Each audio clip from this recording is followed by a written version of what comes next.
kuko ni ibindi bintu uba winjiyemo, ni urundi rugamba uba winjiyemo, ni urundi rugendo uba winjiyemo bitandukanye n'uko wari wimereye utarashaka.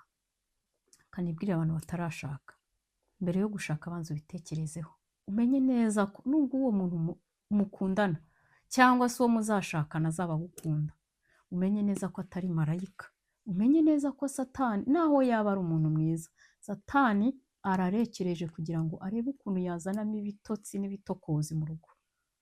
Biragusaba kuzagenda uzi neza ko ugiye kurwana, akaboko kamwe ugiye kukubakisha, akandi gafashe intwaro. Igitumye ingo nyinshi zisenyuka, umuntu ajya mu rugo azi ngo agiye muri paradizo, agiye kubana, umuntu mugiye kubana si marayika. Satani yamucamo kugira ngo urugo arusenye cyangwa aruhungabanye. Wowe nyir'ubwite, Satani yagucamo kugira ngo urugo arusenye cyangwa aruhungabanye. Abana mwabyaye, Satani yabacamo kugira ngo urugo arusenye. Umuryango washatsemo, Satani yawucamo kugira ngo urugo arusenye. Aho uvuka, Satani yahanyura kugira ngo urugo arusenye. Abaturanyi ndetse na bene so, abo musengana, ahantu hose Satani yahaca kugira ngo urugo arusenye. Ibyo iyo ugiye ubizi, ugenda umeze nk'umusirikare uri ku rugamba. Ndabasuje mu izina rya Yesu, amahoro y'Imana nabane namwe. Nshimiye Imana cyane ko yongeye kubana nanjye ikanyemerera kuza. Erega ibiba byaduhize ni byinshi, ariko Yesu akaturinda. Iyo ngarutse mba mfite ishimwe, kandi nawe unkurikiye uba ufite ishimwe. Hari ibintu byinshi biba byaduhize, hari ibintu byinshi biba byaguhize utanabonesha amaso, ariko Yesu akakurinda kugira ngo ukomeze ubeho, ukomeze ukore umugambi we. Byaba bibabaje ahubwo uriho gutyo gusa, utarimo umwubaha cyangwa unamwubahisha, kandi aricyo yakurindiye. Rero nshimye Imana ko inyemereye kuza, kandi nawe ikaba yakurinze. Imana ishimwe cyane. Ndashimira inshuti zacu zidukurikira amanywa nijoro, kuko hari aho tuba turi ku manywa, ahandi ari nijoro, hamwe tukaba turi nijoro, ahandi ari ku manywa. Kandi nshimiye Imana cyane ko mubisangiza abandi, ko hariho n'ababipositinga, mbasaba umugisha mwinshi cyane. Mwami, ndakwinginze umpere umugisha abadukurikiye, kuko ntago ari impanuka ko iki kiganiro uba wakibonye, ntago ari impanuka ko tuziranye, mba naguhaye ikiganiro, cyangwa se inshuti yawe ikakiguha, cyangwa se wagiye kuri channel ahari ukigwaho kuri YouTube ugwaho.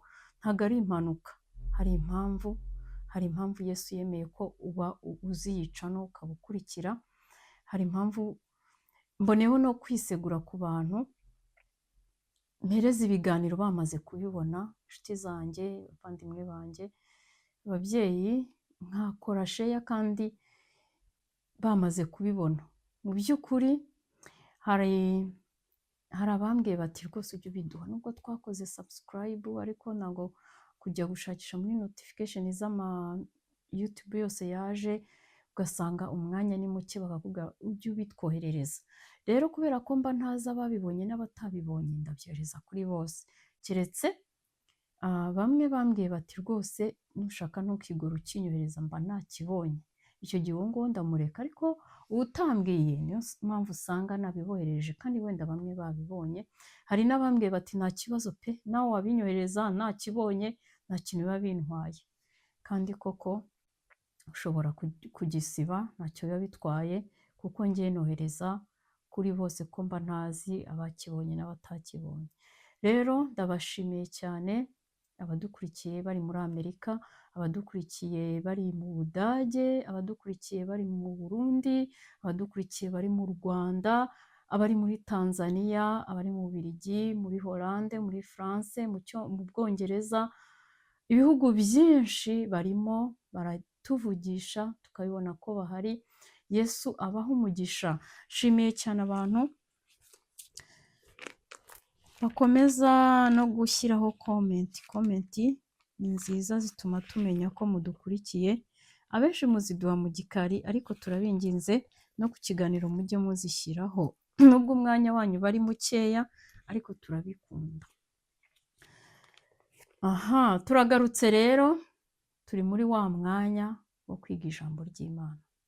Dufite igitabo turimo kwiga, ndashima Imana ku bwa kiriya gitabo, kirimo guhindura ubuzima bwacu. Abantu baramvugisha cyane kwa kiriya gitabo, nkumva rwose ni byiza ko twakibonye tukakiga, ni umugambi w'Imana kuko kiri guhindura ubuzima bwacu. Yego, hanyuma tukanyuzamo n'ijambo ry'Imana kuko twamaze kubona ko Yesu ubwe birashoboka ko uburyo uvuga ko umukunda mu bitandukanye n'uburyo we abona umuntu umukunda, kuko twarasomye dusanga avuga ngo uwunkunda nuwumvira amategeko yanjye. Twasomye imirongo igera nko muri 4 cyangwa 5 yose ivuga ijambo rimwe, ivuga ngo unkunda nuwumvira amategeko yanjye. Unkunda nuwumva ibyo mvuga, nuwumva amategeko yanjye akayakomeza. Unkunda nuwumvira amategeko yanjye. Birirepeta, turangije turavuga se ko tumukunda, none ayo mategeko ari hehe, ameze ate ngo tuyumvire? Niba ari uko ngo biteye, tujya kuyashaka turayumva, turatangira, ubu tugezemo hagati. Wenda tubanze dusenge nanivuge, mba nahise mfatiraho sinivuge.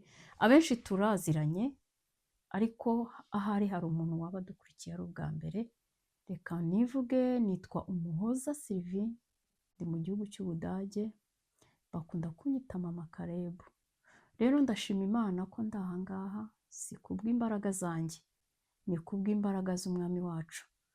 Ku bwanjye mbonereho nsubize n'inshuti zanjye bakunda kumbaza gute ubona umwanya, ko tuzi ko muri ibyo bihugu ahanini nta mwanya muba mufite, noneho bagashingira no ku nshingano nyinshi mfite, bakavuga ubona umwanya gute w'ibyo bintu. Nanjye nabasubiza ngo ntago ari ku bwanjye. Ku bwanjye sinakabaye ndaha kuko mfite byinshi ndimo byo ngomba kwiga, inshingano ngomba gutunganya, ndi mu gahe kuko mfite byinshi ku buryo ntakabaye ndaha. Umwami yansabye gukora bino kuko hari icyo yaguhamagariye, nanjye hari icyo yampamagariye, hari icyo yagushyizemo, nanjye hari icyo yanshyizemo, agutegereza ko ugikora. Noneho ansaba ko mbikora, nsanga nta mwanya mfite, nkakomeza kubisunika. Biba ngombwa ko we avuga ngo nta gihe na kimwe uzavuga ko ufite umwanya wabyo, bitangire noneho. Ndabitangiye, ni uku nguku naje kubitangira, ariko iyo ndindira ngo mfite umwanya, ntabwo nari kuzabikora. Nabikoze kubwe kuko we ndavuga akamwumvire, afite impamvu arimo gupushinga, kandi nanjye ubwanjye kubw'urukundo mukunda, icyo akora, icyo ashaka ndakizi, maze kukibona igihe maze ahangaha, ndabona umusaruro, ni ugukiza ubugingo bw'abantu n'ubwanjye burimo, kuko bimfitiye umumaro kuba ndaha, bifitiye umumaro na benshi bagenda babitugaragariza. Icyo rero nicyo we yarebaga, kurenza uko yabona ko mfite umwanya muke, mfite inshingano nyinshi. We aravuga itaba, njyewe nzagushoboza, niwe uduha kubaho, niwe uduha ubuzima, niwe uduha gushobora. Rero niyo mpamvu ntabwo ari uko mfite umwanya mwinshi, ntawo mfite pe, ariko nuko icyo yampamagariye gukora agifitemo inyungu, kandi nanjye kimfitiye umumaro. Niba ubugingo bw'abantu buri gukira n'ubwanjye bugahembuka, bifite umumaro kurenza ibindi byose nabamo muri iyi si, kurenza izindi nshingano zose nabamo muri iyi si. Kandi ngomba kugira umumaro, nkagirira umumaro Umwami Yesu. Niyo mpamvu nditanga, ntabwo ari uko mfite umwanya, ahubwo nditanga. Mboneyeho kubwira abantu bumva video, bumva ikiganiro bagiye kuryama, ni umwanya uba utoroshye gufata ikiganiro nk'iki ugasenga, Imana ikabana nawe kugira ngo uze ibintu bikuvamo bize kugukiza ndetse bikize n'abakumva. Hanyuma wowe ukaza kumva ikiganiro Yesu yakugejejeho kugira ngo aguhembure, ugiye gusinzira, birutwa nuko wakihorera, kuko ubwo ni uburiganya bwa Satani bwo kugira ngo ntuze kugira ikintu wumva. Njyewe iyo ndi kumva ibintu bimfitiye umumaro, n'iyo umwana aje mpita mbihagarika, nkaza kongera kubifungura nta muntu uri kunderanja kugira ngo mbashe kumva. Rero abantu mwumva ibiganiro, yaba iki cyangwa n'ikindi cyose gihembura ubugingo bwawe, ugiye kuryama cyangwa se uri mu rusaku uhuze, ni umugambi wa Satani kugira ngo akurangaze ntuze kugira icyo ukuramo kandi wakabaye ukuramo. Icyo Umwuka Wera yari yagennye kukubwira ntuze kugikuramo. Rero reka tubihe agaciro, kuko hari impamvu iki kiganiro kiba cyakugezeho. Hari abandi kitagezeho, kuba we cyakugezeho ni uko Yesu ashaka ko uba muri umwe dufatanye uru rugendo. Uru rugendo dufite rufite iherezo ryiza. Niyo mpamvu tugomba gufatanya kandi dushyizeho umwete, ukabisangiza n'abandi. Ni ukuri nubisangiza abandi, hari abo Yesu azarokora ku bwawe kandi azabikwambikira ikamba. Twagiye rero, turimo kwiga ayo mategeko nk'uko twabibonye. Turavuga reka twe kwicara ngo tuvuge ngo dukunda Yesu, ariko kandi tutari kwitwara uko we abishaka cyangwa se uko we abisobanura, uko abamukunda baba bameze. Turiga duhera ku itegeko rya mbere ryo gukunda Imana n'umutima wawe wose. Imana iri hejuru ya byose, kandi iyo uyikunda birakorohera no kumvira ya mategeko, kubera ko umukunda. Umuntu ukunda bikorohera kumenya ibyo akunda n'ibyo yanga, ndetse bikakorohera no kubikurikiza. Niyo mpamvu ari irya mbere. Irya kabiri, Yesu yaravuze ngo risumba ayandi yose, mbese ayandi yose ari munsi y'iryo yo gukunda Imana, iryo ngiryo rirayasumba. Ngo ni naho ibyanditswe n'amategeko bishingiye, ni iryo gukunda mugenzi wawe nk'uko wikunda. Ubwo ndimo ndanyuriramo byibuza abantu baba badukurikiye bwa mbere, ariko mbashishikariza kujya kuri no kureba ibindi byose twize, ko ntabona umwanya wo kubinyuramo nonaha. Hanyuma nshishikariza n'abantu batarakora subscribe kugira ngo bayikore, bajye babasha kubona ibiganiro byose dushyiraho, ko hari igihe bidakunda kubera umwanya ko tubyohereza mu gikari, na ba bandi bansabye kuboherereza hari igihe bidakunda ko mboherereza rimwe na rimwe, ariko ntabwo ari byinshi. Ibyanjye ndagerageza, iby'abandi bene data baba baduhaye ubuhamya, baduhaye bazanye ubutumwa, bari kwigisha ijambo ry'Imana, ni ukuri hariho ibintu bifite ubutunzi, mujyeho murebe. Hanyuma rero mukore ku nzogera kugira ngo ibiganiro bijye bibazaho, no mu gihe tutabonye uko twohereza ubashe kukibona. Turi kwiga rero amategeko, twizeye iryo rya kabiri ryo gukunda mugenzi wawe nk'uko wikunda. Dusanga ntabwo ari itegeko ryoroshye, ariko kandi tugomba kuryubahiriza. Turavuga ngo turihuze n'ijambo rivuga ngo icyo utifuza ko bakugirira ntukakigirire undi, naryo twararisomye. Kandi icyo wifuza ko bagukorera nawe ugikorera abandi.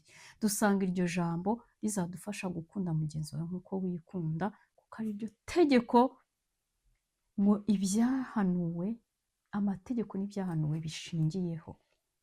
Yesu arashaka dukundane, dufashanye, tugire umutima w'urukundo, utirebaho, utikunda, ahubwo ushobora gukundana mwene so, mugafashanya. Yesu arabikunda ibyo cyane. Aho ngaho arahaba, akahatura, akahanezererwa. Umutima utikunda, umutima ukunda mugenzi wawe nk'uko wikunda. Hanyuma dusoma irindi tegeko rya gatatu rivuga ngo ntukice. Aho twasanzemo ngo iyo wanze mwene so uba umeze nk'umwicanyi. Iyo umurakariye ashaka kugukosereza, ariko ijambo ryarambwiye ngo izuba ntirikarenge ukirakaye. Iyo bibaye uko, winjiza Satani n'abadayimoni mu mutima wawe. Ukwiye kubirwanya, ukabihunga, ugasenga, ugatokesha, ukabwira Yesu ngo ntabara, ne gukomeza kurakara kugira ngo Satani atanyinjirana. Rero iyo urakariye mwene so, ukwiye kwihuta kwinginga Imana kugira ngo igufashe ibyo bishire. Ashobora kubimenya akagusaba imbabazi, ushobora kubimubwira, ariko ashobora no kuba atanabyemera, ariko ugomba gukiza ubugingo bwawe. Iryo tegeko ryatubwiye ko iyo ututse mwene so ngo ni igicucu cyangwa se undi muntu uwo ari we wese, iyo umwise igicucu, iyo umurakariye, iyo umwise umupfu, ko ukwiye kujyanwa muri Gehinomu, ukwiye guhanwa nk'umwicanyi. Ni ikintu gikomeye twasanze byinshi tutari tubizi, tutari tuzi ko bifite uburemere bungana gutyo. Turavuga noneho hagiye kubaho kwisubiraho no kugendera mu ijambo, kumva amategeko no kuyumvira. Twasomye irindi tegeko twakurikijeho rivuga ngo ntugasambane, aho twasanze Yesu yarabwiraga abagabo ngo nureba umugore ukamwifuza uzaba usambanye nawe. Hanyuma turavuga ngo bagabo murinde amaso yanyu, kuko Yesu nawe yahise abivuga munsi, ijisho ryawe ntirigucumuza. Aho kugira ngo ujye muri Gehinomu ufite amaso yose, ikuremo jugunye kure. Bishatse kuvuga ngo aho intege nke zawe ziri urahazi, hacunge ku buryo ugira imbuto yo kwirinda, ku buryo wirinda. Tubona ibyagakuruye amaso yawe bikageza no ku mutima wawe, hungisha amaso yawe, nibiba ngombwa uniruke urebe hirya, ugende uhunge. Hanyuma tubwira rero abo ngabo, abagore, abakobwa batwebwe, turavuga ngo igituma baturarikira ni iki? Ese ntitwaba tubifitemo uruhare? Dusoma ijambo rivuga ngo ugusha umwe muri aba ngaba banyizera, ikiruta ni uko ahambirwa urusyo akajugunywa mu nyanja. Hanyuma turavuga ngo twebwe abakristo, abagore, abakobwa, reka dufatanye n'ijambo ry'Imana, twirinde kugira uwo twabera ikigusha, yaba mu myambaro, yaba uko twaba twigira kose, kugira ngo tutagira abo tubera ikigusha. Umuntu ashobora kukureba akagwa ariko utabigizemo uruhare, bitewe n'irari riri mu mutima we. Ariko nanone twe kugira uruhare mu byo twambara, mu ko twigira kose, ko twabera ikigusha umugabo, kuko ushobora kuba uwo nguwo ntunihane kubera ko utabimenye, ariko mu maso y'Imana byanditswe ko wabereye ikigusha abantu, ukabagusha, wagiweho n'urubanza ruzagutsinda cyangwa se ruzakurimbuza. Ntabwo byoroshye. Reka tube maso kandi twite ku kantu kose gashobora kuturimbura. Hanyuma tugeze ku itegeko rindi, ubwo navuga ko ari irya 5. Turimo turiga amategeko kuko twasanze yewe dukwiye kuyamenya cyane. Turi kwiga itegeko, ubwo tugeze ku itegeko rya 5, ariko mbere y'uko tutangira gusoma reka tubanze dusenge. Data, mu izina rya Yesu ndagushimiye cyane, gushimiye ineza yawe n'urukundo rwawe, gushimiye ku bw'aka kanya. Aka kanya ni ak'ijambo ryawe, ni kuvuganiramo natwe, kandi ahangaha uvuganiramo natwe iby'ukuri. Ijambo ryawe riba risobanutse, nta marangamutima, ntabwo ari umugani. Hano hari n'aho waciye imigani ariko ugenda unayisobanura. Ahangaha ntabwo ari umugani. Reka amatwi yacu afunguke yumve icyo uvugana natwe, kabone n'aho byaba bitaryoheye amarangamutima yacu, kabone n'aho byaba bitaryoheye ubuzima bwacu bwa nonaha, kabone n'aho byaba bidasobanutse, ariko Yesu kuko wabivuze turategerezwa kubyumvira, turategerezwa kubyitaho no kubyumvira. Amategeko yawe tugomba kuyumvira, niko watubwiye. Ngaho bana natwe, imitima yacu yigenderere, mu izina rya Yesu Kristo nsenze nizeye, amen. Reka twihute twige iri tegeko rikurikiraho. Tugeze ku itegeko nyuma ya ntugasambane, tugeze ku itegeko rya ntukahukane. Turabisanga muri Matayo ibice 5 kuva ku murongo wa 31. Umutwe w'amagambo kuri aya mategeko haravuga ngo Yesu ntago yazanywe gukuraho amategeko, ntago aricyo cyamuzanye kuyakuraho, ahubwo yaje kuyasohoza.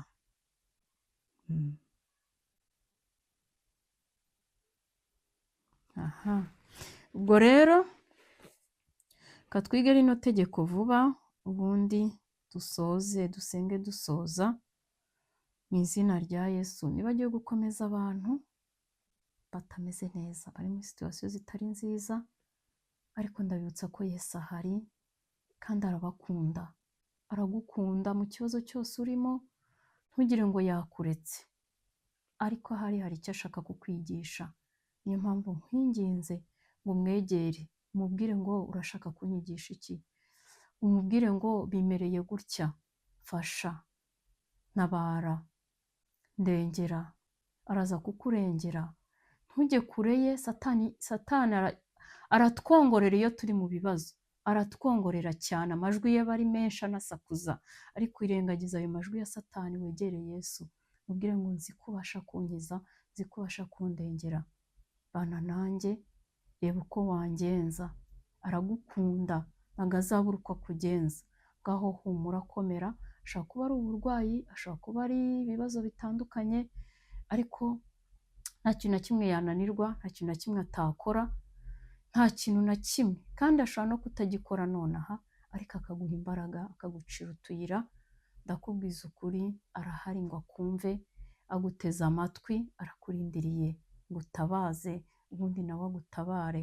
Ariko kandi mu ijambo rye harimo imbaraga zibasha kugukiza, harimo imbaraga zibasha guhindura ibintu.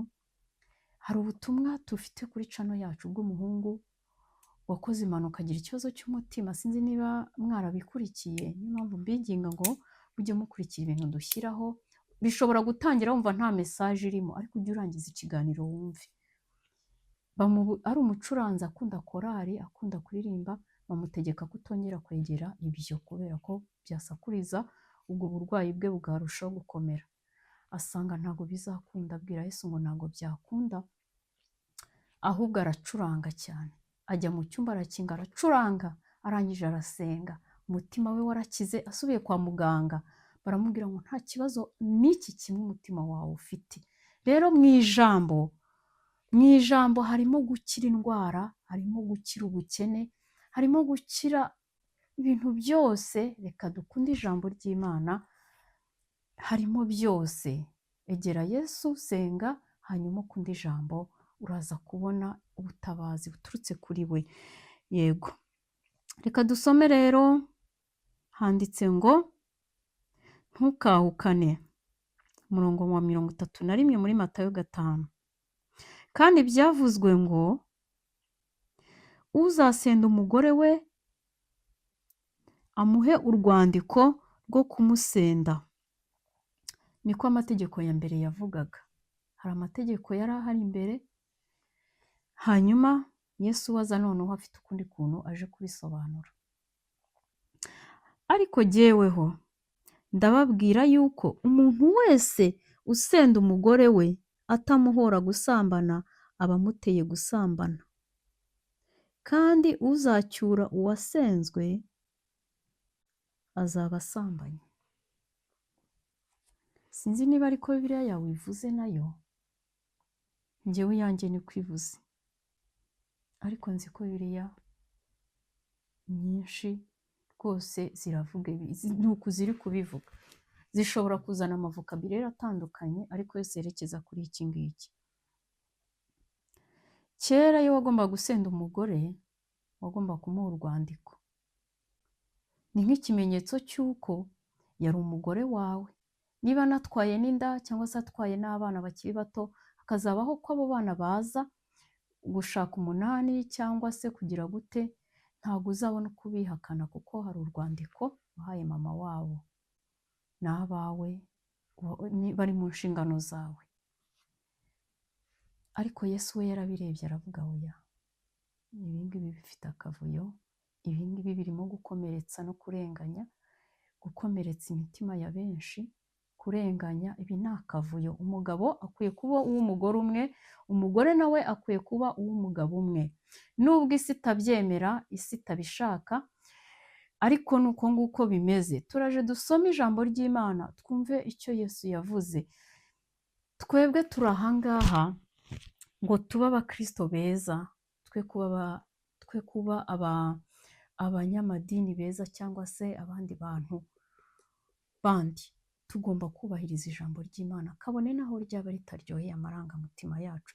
Narababwiye ko iyi nzira irafunganye, ariko ifunganishijwe n'iki? No kumvira amategeko. Kumvira amategeko kubera ko bigoye, bitaryoheye kamere, bisaba ko kamere uyitsikamira, bisaba ko kamere uyicara hejuru ukavuga ngo ni uku nguku bigomba kugenda. Naho ubundi kamere yo ntabwo byakunda, ntabwo yabyemera kugenda wumvira bino bintu. Yo irashaka kwitwara uko yishakiye, ariko kandi ngo ibyo we ashaka kamere bitandukanye n'ibyo umwuka ashaka. Ibyo umwuka ashaka nawe bitandukanye n'ibyo kamere ashaka, bimwe birabangamirana. Rero biragusaba imbaraga no gusobanukirwa kugira ngo kamere umutsikamire ubashe kumvira aya mategeko. Kandi byavuzwe ko uzasenda umugore we amuha urwandiko rwo kumusenda. Ariko njyeweho, ayo mategeko yari aya Mose, nawe yagiye ahabwa n'Imana. Imana yagiye igerageza inagoragoza buriya bwoko bw'Imana, bwagiye buyigora pe, burayigora, iragerageza kugenda ibereka nk'uko natwe uyu munsi tugenda tumugora, ntako atatugenza, aratwereka, aradutabara, aratwigisha, ariko ugasanga n'ubundi turagoye. Hanyuma uko bagenda bamugora, agenda ashyiraho amategeko yo kugira ngo arebe niba bashobora kubana neza, bashobora kumvira, bashobora kujya mu murongo, ibyo nyine. Noneho Yesu noneho araza aravuga ati noneho njyewe, si njyewe uje kubacungura, si njyewe upfira ibyaha byanyu, njye nta cyaha nakoze ari mwe mwabikoze, dore amategeko ukuntu noneho njyewe nshaka ko mubigenza, kandi uzayumvira niwe wanjye. Mwumva ukuntu bifite imbaraga. Ariko njyeweho ndababwira ngo,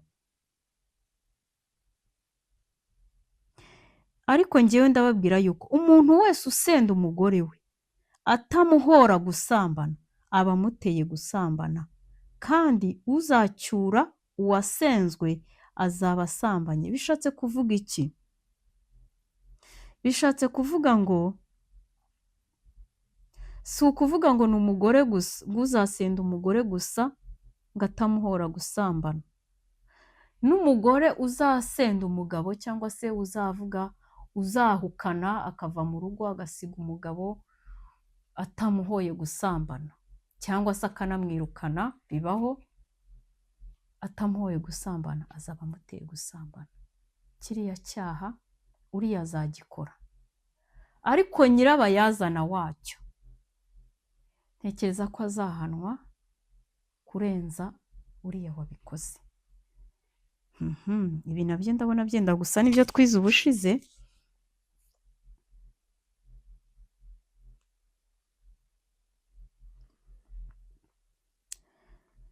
Azaba amuteye gusambana. Bishatse kuvuga iki?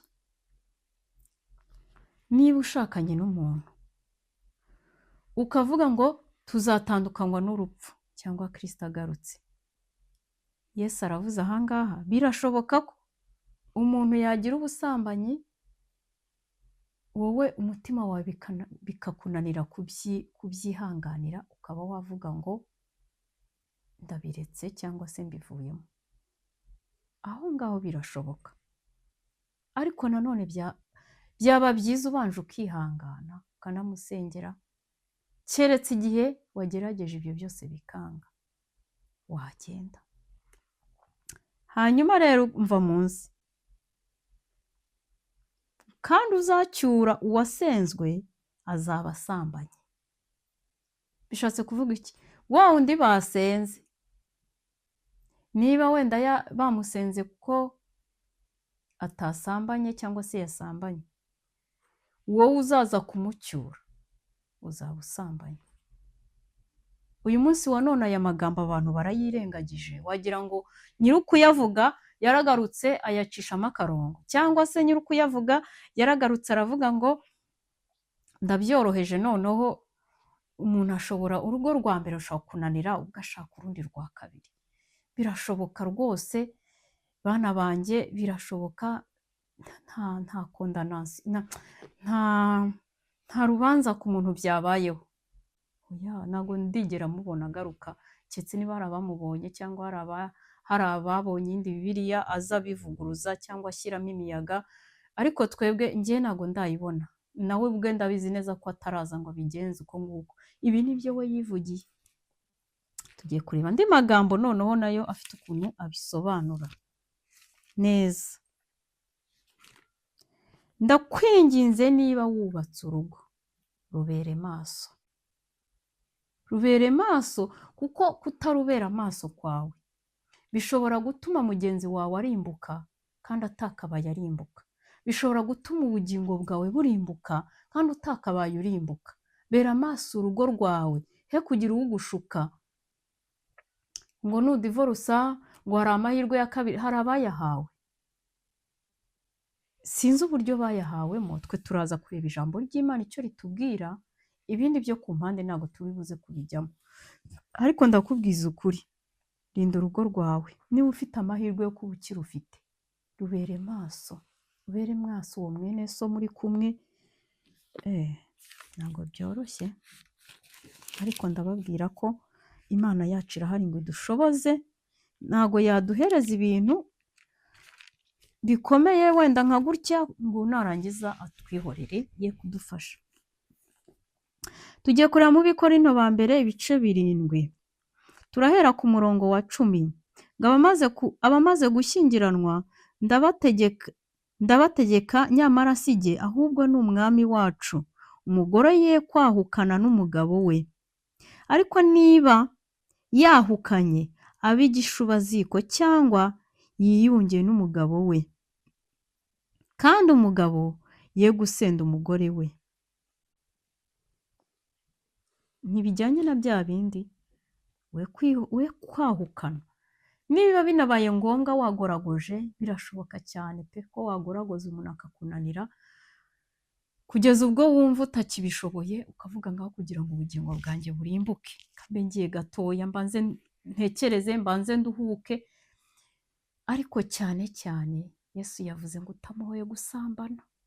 Niba utamuhoye gusambana, mu yandi magambo, ayandi makosa yose wamurwaza, wayihanganira, kuko nawe hari ayo ukora, ariko niba afite amakosa atari ayo gusambana, ukwiye kumwihanganira. Nicyo Yesu yari avuze. Niba utamuhoye icyo, uzaba umuteye icyo. Muri make ntiwakabaye wahukana n'umuntu cyangwa se udivorce. Uyu munsi ni divorce, ntiwakabaye udivorusa n'umuntu, ntiwakabaye wahukana n'umuntu utamuhoye gusambana. Bishatse kuvuga ngo andi makosa yose utegerezwa kuyubahiriza, nyine kuyihanganira, ukamurwaza, ukamusengera.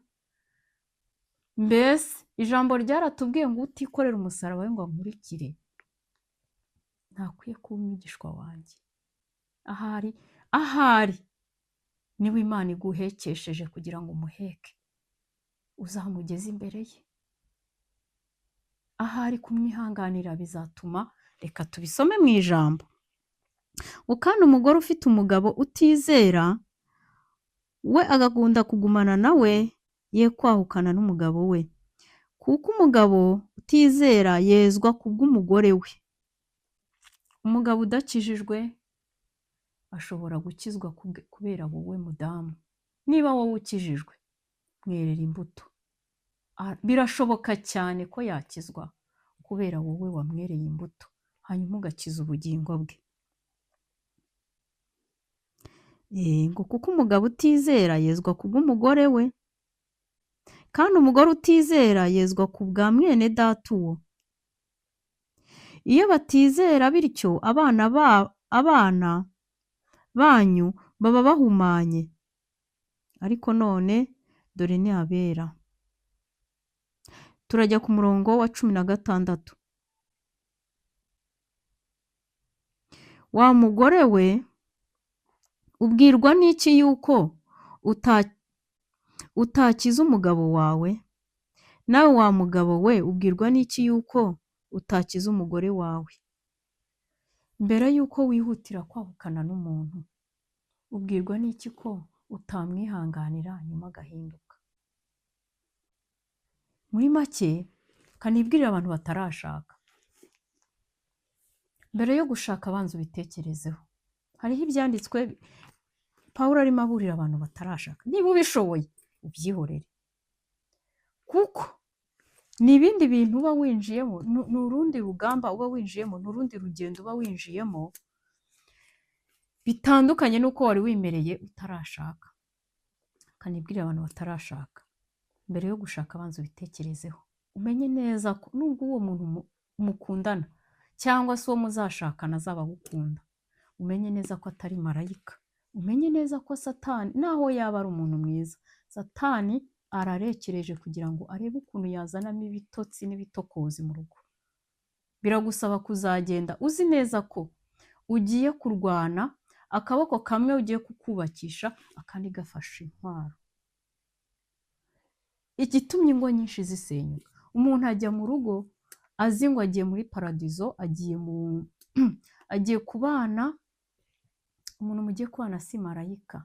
Satani yamucamo kugira ngo urugo arusenye cyangwa aruhungabanye. Wowe nyir'ubwite, Satani yagucamo kugira ngo urugo arusenye cyangwa aruhungabanye.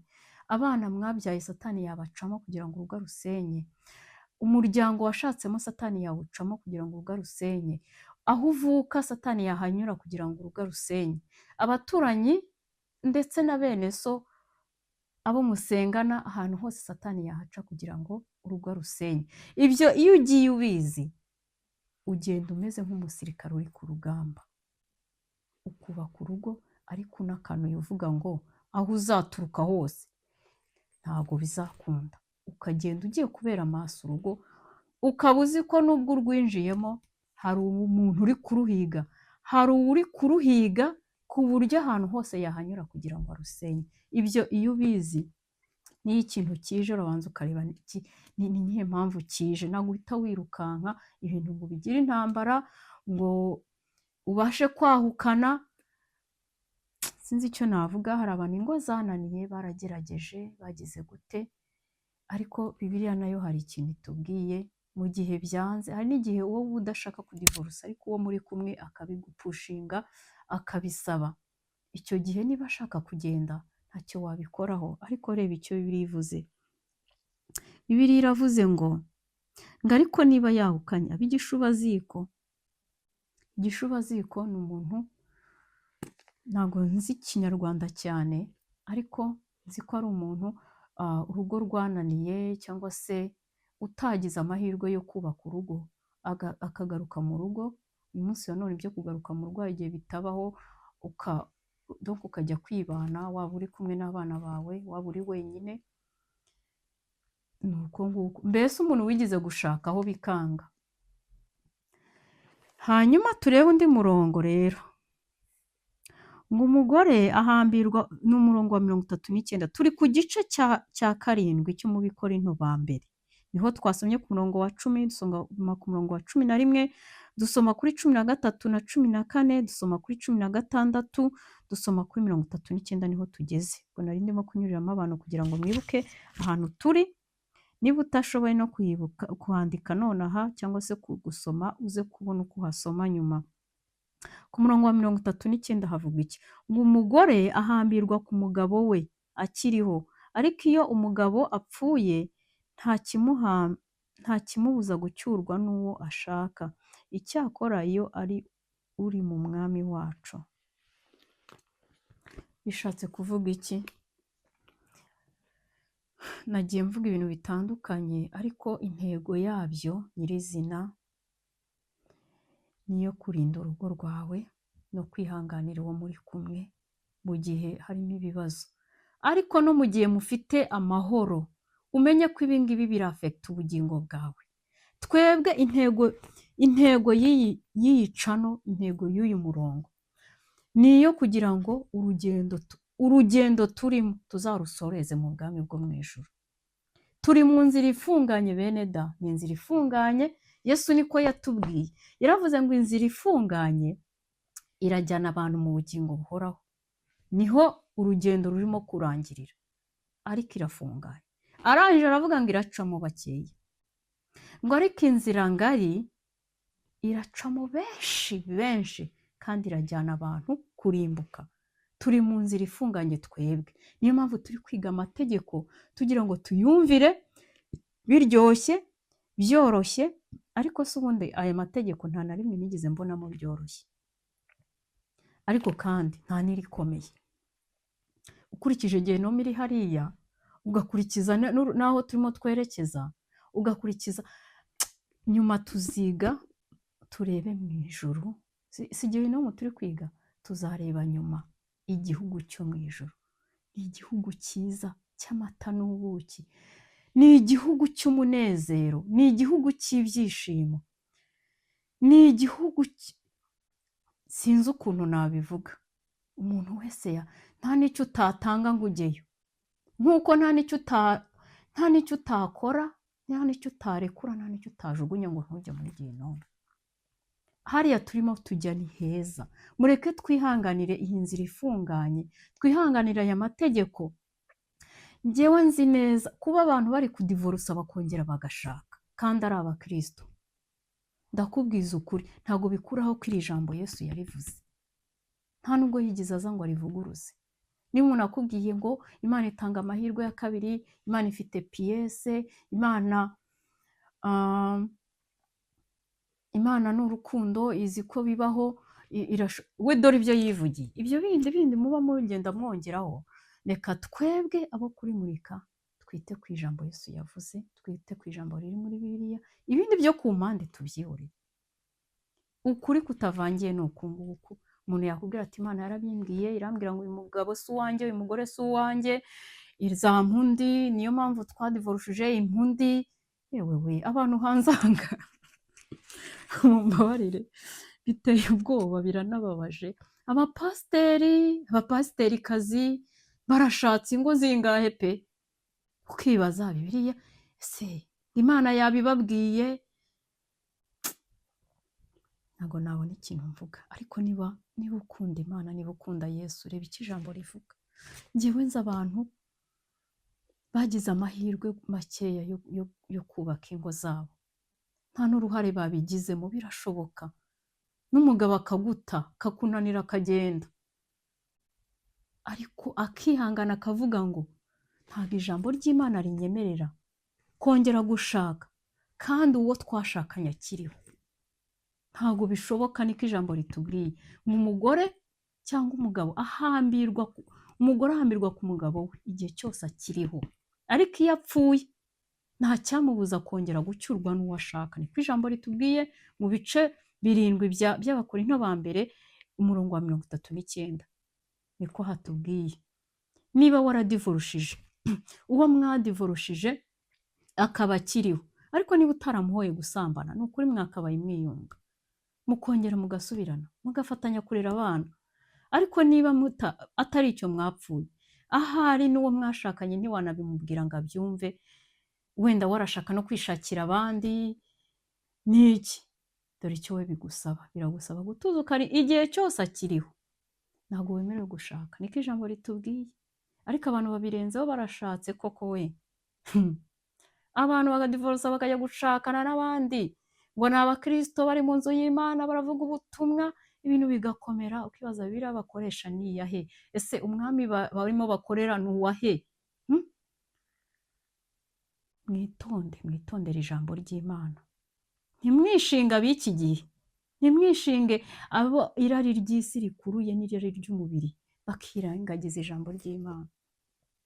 Niba ugifite amahirwe y'urugo, rurinde, kuko rushobora kukuviramo kurimbuka kuko warangaye. Ijambo ry'Imana niryo rizadutsindisha. Yesu yaravuze ngo sinaje kubaciraho iteka, ahubwo amagambo yavuye mu kanwa kanjye niyo azabaciraho iteka. Ijambo rero ryose ririmo hano, ni ukuri urasabwa kuryumvira. Itegeko rye, aya ni amategeko ye, urasaba kuryumvira, kabone naho waba ari wowe wenyine uri kuryumvira mu gihugu cyose. Niba wagize amahirwe yo kurisoma ukamenya ko ugomba kuryubahiriza, nushaka aba ari wowe uzaryubahiriza mu gihugu cyose. Ko ijambo ryambwiye ngo inzira ifunganye iracamo bakeya, ahari muri icyo gihugu cyose ni wowe uri buyicamo. Rinda ubugingo bwawe, kuko nta wundi muntu uzabukurindira. Uwo mwashakanye ntazabukurindira, kuko uzagenda wenyine muri Gehinomu se ku bantu turi kubana muri kiriya gitabo. Hari umuntu mwumvishe ari kumwe n'umugabo we hirya aho ngaho begeranye aho ngaho? Oya. Niba bose baranapfuye bakajyayo, umwe ari mu mwobo we iyo n'undi ari mu we iyo ngiyo, buri wese arataka ukwe, Yesu akabanyuraho bati watuvanyemo, mbabarira umvanemo, umvanemo, umvanemo. Bose niko baba bavuga, ariko nta n'umwe yavanyemo. Arababwira ngo igihe cyararangiye, igihe dufite njyewe nawe tugihumeka umwuka w'abazima, ni amahirwe akomeye yo kugira ngo twumvire amategeko ye, dusome ijambo rye. Niba tujya mu kazi tukirukanka gufata abana ku ishuri, kubajyana ku ishuri, kubakoresha homework n'ibindi byinshi, reka tugire umwanya wo gusoma ijambo ry'Imana, ariko noneho tunaryumvire. Kabone naho wowe wenyine ari we wakumvira icyo kintu mu gihugu cyose, ntacyo bitwaye. Ntuzagire ngo uri n'umusazi. Ahari abantu bazanakubwira ngo uri umusazi, ariko umuririmbyi yaririmbye ngo ndi umukristo, ngo naho igihugu cyose cyanseka, kubera ko azi ahajya, azi n'ahava. Gehinomu iri hariya, kuyihunga ndakubwiza ukuri, n'umwana wabyaye ntiwamwibuka, wakiza amagara yawe. Icyo nicyo ndimo mvuga. Ntiwakibuka ko icyo gihugu kirimo abana bawe ngo uvuge ngo reka ndohore. Iyo wamara amaje uba wamaramaje. Uwo uzashobora gusengera uzamusengere, uzashobora kubwiriza uzamubwirize, abana bawe batoze, abo mu rugo rwawe batoze, ariko ntihazagire umuntu n'umwe ukubuza kumvira itegeko ry'Imana. Mentalite zose yakuzanaho uzazirengagize. Nusoma ijambo ry'Imana jya ubaza umwuka wera ati iri ngiri ushatse kunyigisha iki? Urizane mu buzima bwawe wumve ko ari wowe ribwira atari undi, hanyuma uryubahirize. Rimwe na rimwe abantu bajya gusobanuza ijambo, ngo ijambo risobanuye iki? Ugasanga urisobanuje umuntu utanaryumvira, agahita akubwira ibyo we atekereza, agahita akugusha. Niba usomye ijambo ry'Imana ugasoma itegeko, ahanini ujya ubaza umwuka wera, kuko ushobora kubaza umuntu ugasanga yaranaguye mu mutima akakubwira ibitari byo kandi ukabifata uko, akaba arakurimbuye. Wa mupasiteri twumvishe muri Gehinomu yarimbuye ubugingo bwa benshi. Yesu yaravuze ngo benshi yarimbuye, dore nabo bari kumwe nawe hano. Ntabwo ari igitangaza ko umushumba wawe yakurimbura, azarimbura imbaga kubwo kubayobya. Twebwe bo kuri iyi cano ntabwo tugomba kuyoba tuyobejwe n'idini dusengamo cyangwa n'abashumba badushumbye, kuko tuzi gusoma.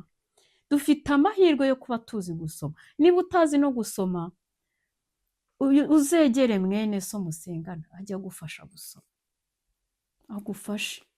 Ariko wiyumvire ijambo ry'Imana, apana ibyo abantu basobanura bakabisobanura nabi, bakabisobanura bijyanye n'inyungu zabo. Twiyumvire ijambo ry'Imana nyirizina, ko bazakubaza ati mugenzi ujya mu ijuru, ijambo iri n'iri wararisomye, wararyumvishe, wararyumviye se? Nyamuneka ntabwo kiriya gihugu ari ugupfa kukijyamo. Birasaba kwiyanga. Yesu yagiye abivuga, birasaba kwiyanga, birasaba kwitonda ukabitekerezaho, utitaye no yewe kuba mugendana ku nshuti zawe, abo mubana mu rugo, ukabanza wowe ukazenguruka ku buzima bwawe, ugatekereza ku bugingo bwawe. Hari mwene data wambwiye ejo bundi, arambwira ati kuva twatangira gusoma kiriya gitabo ndi kurira mbaza Yesu niba nanditse mu gitabo cy'ubugingo. Ahari ayo marira umugabo we ntago ayazi, n'abana be ntibayazi, naye ku giti cye arimo arabaza Imana niba yanditse mu gitabo cy'ubugingo. Amambere yari yishatse mu gitabo cy'ubugingo, yagize inzozi, arishaka aribura, amara igihe kinini ngarira yihana, arongera agira inzozi, umugabo araza amwereka cya gitabo, aramubaza izina ryawe ni irihe? Ararishaka araribona. Ariko yarambwiye ati ubu ndi kurira, ndi kwibaza ibintu nciyemo mu minsi itambutse, niba bitaratumye izina ryanjye ese riracyarimo. Ndi kubaza Yesu niba rikirimo. Ririra ubugingo bwawe, itekereza ku bugingo bwawe. Umwami wacu ariho, ntari kure yacu.